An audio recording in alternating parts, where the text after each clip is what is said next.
Assalamualaikum warahmatullahi wabarakatuh. Kembali lagi di channel Bintoro Corp bersama saya Adnan. Teman-teman, kali ini kita sudah ada di daerah Cilodong, Depok, di salah satu proyek Bintoro yang lagi berjalan, teman-teman.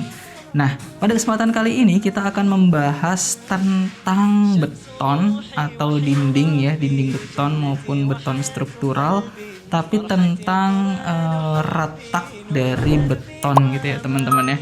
Nah, jadi ada apa aja sih retak dari beton itu? Yuk langsung kita bahas. Oke, jadi secara garis besar, secara umum ada dua jenis retak beton atau retak dinding. Yang pertama retak non-struktural dan yang kedua retak struktural.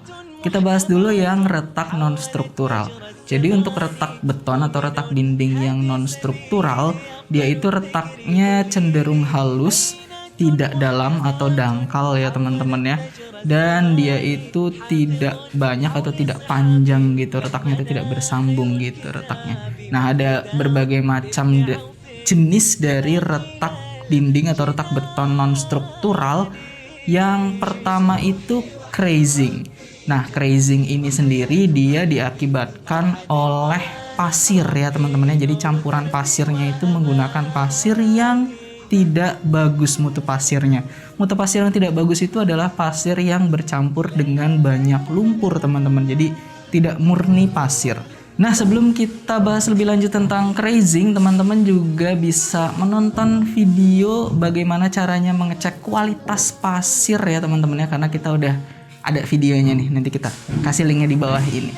Jadi itu dia teman-teman retak crazing ya. Jadi retak beton atau dinding non struktural, dia retakannya itu dangkal, tidak bersambung, dan dia itu membentuk pola-pola heksagonal pada dinding. Retakannya itu sekitar mungkin 5 mili sampai 75 mm. Nah, retakan ini bisa terjadi beberapa jam setelah dinding itu diplester, teman-teman. Kalau ini kan dindingnya belum diplester ya, ini udah ada kepala plesterannya tapi dia belum diplester halus. Nah, retak ini bisa terlihat beberapa jam setelah dinding ini diplester halus. Jadi kalau misal dinding teman-teman sudah diplester halus, teman-teman bisa mengecek gitu ya, apakah ada retak crazing atau tidak gitu. Kalau misalnya dia ada retak crazing, maka dia akan membentuk pola-pola heksagonal gitu ya, sedikit pola-pola heksagonal. Berarti itu menggunakan campuran pasir yang mutunya tidak bagus ya teman-teman, atau tidak standar SNI gitu ya teman-teman ya. Tapi sebenarnya retak crazing ini sulit terlihat, sulit terdeteksi sampai debu atau uap air gitu ya ada yang membentuk gitu dari pola retakannya itu. Pola heksagonalnya itu bisa terlihat ketika sudah ada debu yang membentuk pola itu, debu yang nempel gitu ya, atau uap air yang menempel, baru dia bisa terlihat. Jadi memang sulit terdeteksi, tapi teman-teman bisa melihat itu hanya beberapa jam setelah dinding teman-teman diplester halus. Nah, kalau misalkan teman-teman menemukan hal tersebut, menemukan retak crazing, berarti harus diulang ya teman-teman ya plesterannya, supaya nantinya nggak akan menjadi retak yang lebih luas lagi atau tidak menimbulkan gejala-gejala penyakit dalam bangunan. Oke, retak beton atau retak dinding non-struktural yang kedua yaitu map cracking. Nah, map cracking ini disebabkan oleh mutu semen atau kita menggunakan semen yang terlalu banyak ya teman-teman ya. Jadi kalau misalkan kita menggunakan semen yang terlalu banyak, maka plesterannya atau dindingnya itu akan lebih cepat kering sebelum dia menyatu dengan sempurna gitu ya, atau tercampur dengan sempurna, cepat kering sehingga menyebabkan retakan gitu ya teman-teman. Jadi misah gitu ya teman-teman ya, adukannya atau semennya itu ya teman-teman ya. Jadi dia misah, terlalu cepat kering sehingga cepat misah, jadinya tidak settle gitu ya, tidak settle sehingga menimbulkan retakan. Nah, yang terakhir yaitu retak susut teman-teman. Retak susut ini banyak dijumpai atau umum dijumpai di rumah teman-teman, apalagi di dinding yang dia bentangannya lebih lebar atau di pertemuan-pertemuan antara dinding dengan bukaan atau dengan pintu atau dengan jendela. Sepertinya kita ada contohnya teman-teman, gimana kalau kita langsung lihat ke sana? Ya. Nah, ini dia teman-teman. Jadi ini dinding existing dari rumah ini ya teman-teman ya. Di sini ada retak yang dia itu penampakannya seperti retak susut ya teman-teman ya. Tapi sebenarnya retak ini disebabkan karena getaran, karena di atasnya itu lagi ada pembangunan. Nah, tapi yang kita lihat di sini adalah penampakannya. Jadi penampakannya itu sama seperti ini ya teman-teman ya. Dia itu dangkal, kemudian halus gitu ya, letaknya retak halus dan dangkal ya teman-teman ya. Jadi penampakannya sama seperti ini gitu untuk retak susut. Tapi retak susut itu sebenarnya terjadi bisa karena yang pertama menggunakan semen yang terlalu banyak, kemudian yang kedua menggunakan mutu pasir yang kurang bagus ya teman-teman, yang banyak lumpurnya gitu, yang tidak pasir murni, atau bisa juga karena dia plesterannya terlalu tebal. Nah, itu yang bisa menyebabkan retak susut gitu ya. Penampakannya sama seperti ini.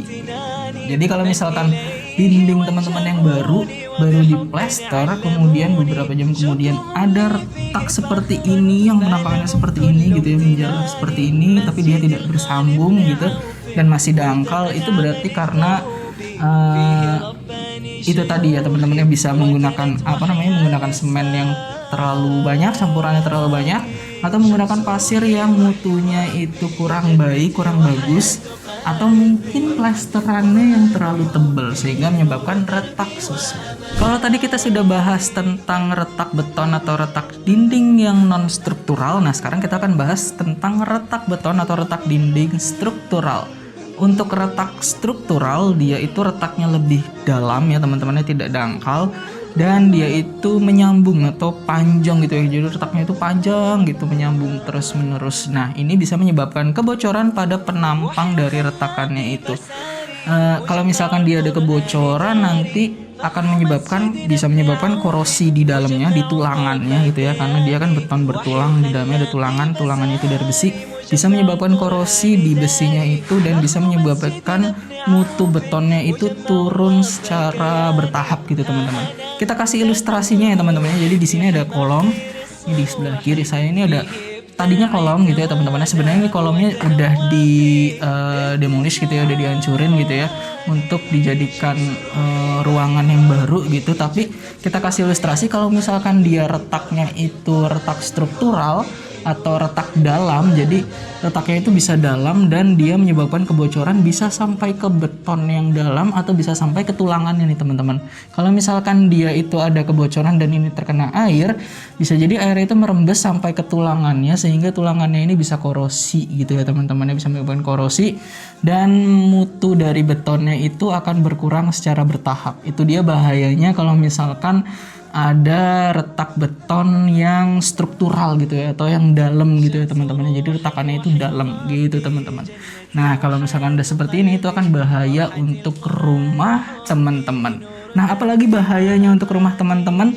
Habis ini kita akan spill bahaya yang bisa ditimbulkan oleh kedua retak dari dinding atau dari beton. Nah, kedua retak itu baik retak struktural maupun non struktural itu bisa menyebabkan, yang pertama pastinya rumah itu bisa roboh ya kalau misalkan dia tidak ditangani langsung, dibiarkan begitu saja retakannya. Jadinya strukturnya itu tidak kuat atau dindingnya itu tidak kuat dan rumah teman-teman itu bisa roboh. Selain itu, kalau misalkan ada retakan, baik itu retak struktural maupun non struktural, itu bisa menjadi sarang untuk hama rumah seperti serangga ya teman-teman, baik itu semut maupun rayap. Nah, kemudian selanjutnya, apabila retakan ini dia terkena hujan, maka bisa merembes ke dalam dinding teman-teman yang bisa mengakibatkan ruangan teman-teman menjadi lembab dan selanjutnya bisa tumbuh jamur pada dinding maupun struktur dari rumah teman-teman. Nah, jadi itu dia teman-teman, mungkin sampai di sini dulu pembahasan kita mengenai retak dinding struktural maupun non struktural teman-teman. Kalau misalkan teman-teman masih punya pertanyaan lebih lanjut seputar pembangunan maupun seputar renovasi rumah, teman-teman bisa langsung tulis di kolom komentar di bawah. Jangan lupa di like, kemudian di share dan subscribe juga, nyalakan lonceng notifikasi channel Bintoro Corp kalau misalkan teman-teman gak pengen ketinggalan video-video kita selanjutnya. Sampai jumpa teman-teman. Tapi kalau misalkan teman-teman ada retakan di rumah ya teman-teman, atau mungkin teman-teman gak pengen itu terjadi, teman-teman bisa langsung hubungi Bintoro Build di kontak di bawah ini. Oke teman-teman, sampai jumpa di video selanjutnya. Terima kasih. Wassalamualaikum warahmatullahi wabarakatuh.